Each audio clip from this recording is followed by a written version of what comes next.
Bonjour, dans cette vidéo, nous allons voir l'un des pièges les plus fréquents lors d'une négociation, à savoir les trous de mémoire.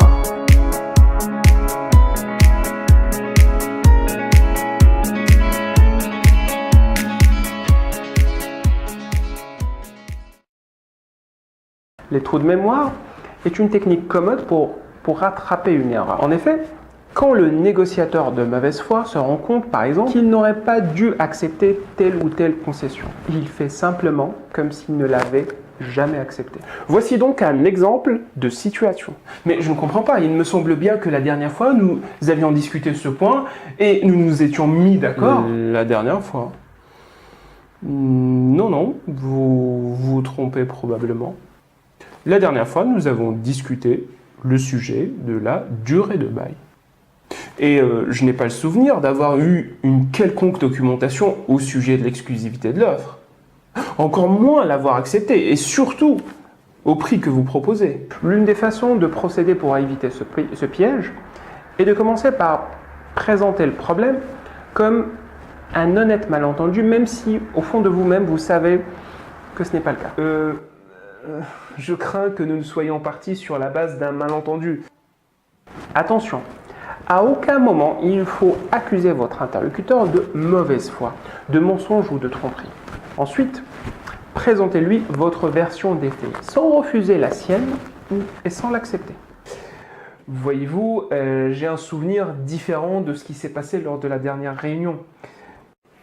Voici comment je me rappelle des choses. Nous avons effectivement parlé de la durée du bail. Et à la fin, nous avons abordé le sujet de l'exclusivité de l'offre à un prix de 10 000 € mensuels. Cette façon de faire a pour effet de calmer le jeu, mais ce n'est pas gagné pour autant.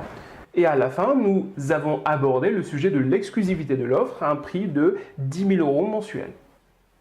Absolument pas. Ce sujet n'a pas du tout été abordé. Et les 10 000 € proposés étaient concernant une offre non exclusive.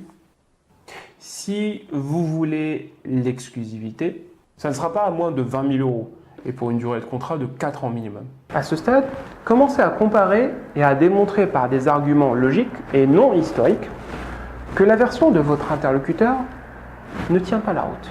Et les 10 000 € proposés étaient concernant une offre non exclusive. Pourriez-vous me rappeler, Monsieur Leblanc, ce qui, dans votre compréhension de notre accord, correspond aux intérêts dont nous avons parlé?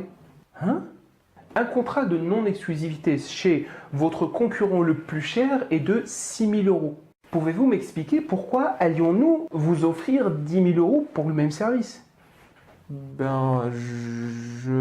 Finalement, réaffirmez votre version en la faisant précéder d'une explication sur la façon dont elle s'appuie sur les intérêts communs des parties, surtout celle de votre interlocuteur. Notre objectif, Monsieur Leblanc, par un contrat d'exclusivité avec vous, est de renforcer les rapports professionnels entre nos deux équipes, grâce à quoi vous pourriez espérer une augmentation de votre chiffre d'affaires de l'ordre de 50% la première année et 65% la deuxième.